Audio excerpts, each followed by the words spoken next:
Urgent et vital parce que les lois de la démographie sont terribles. Les enfants qui ne sont pas faits ne sont pas remplacés et le temps perdu est irréparable. Or, justement, notre vieux continent ne fait plus d'enfants et s'éloigne tristement et chaque jour des fameux 2,1 enfants par femme nécessaires au simple renouvellement des générations. 1,78 enfants par femme en 2022 en France, un très petit score pour un premier de classe qui n'en est pas fier, 1,71 en Roumanie, 1,46 en Allemagne qui est aussi la moyenne européenne, 1,18 en Italie. En nombre d'âmes, nous sommes passés de 6 600 000 naissances en 1960 à 3 800 000 en 2022 dans toute l'Europe. Et la courbe n'en finit pas de s'affaisser.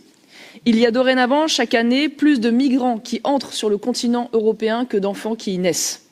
Nous pourrions raisonner comme des comptables et considérer que tout cela n'est pas si grave dans une planète aux projections démographiques à près de 10 milliards d'êtres humains en 2050. Nous pourrions raisonner comme ceux que la culture de mort a déjà atteint et qui rêvent de décroissance en pensant qu'un enfant se mesure à son bilan carbone. Mais nous ne pensons pas comme cela, parce que la natalité, c'est la prospérité, comme l'a déjà écrit le professeur Le Caillon, c'est la projection de soi vers l'avenir. La natalité, c'est aussi la puissance, c'est aussi l'indépendance, c'est aussi la garantie d'une continuité historique d'un peuple sur sa terre. Car nous le savons tous ici, beaucoup dans l'enceinte du Parlement considèrent que la première réponse au déficit démographique se trouve dans l'immigration, sans tenir compte des conséquences économiques, sécuritaires et culturelles sur nos sociétés. Alors grâce à cet intergroupe, nous avons l'occasion, enfin, de travailler sur les raisons psychologiques, morales, matérielles de ce drame de la natalité européenne.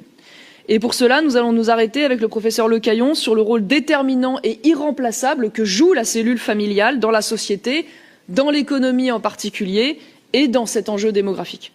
Il est temps enfin d'affronter cet hiver démographique européen et, je l'espère, de commencer à dessiner aujourd'hui le chemin vers son printemps. Je vous remercie et je laisse la parole au général Gomard.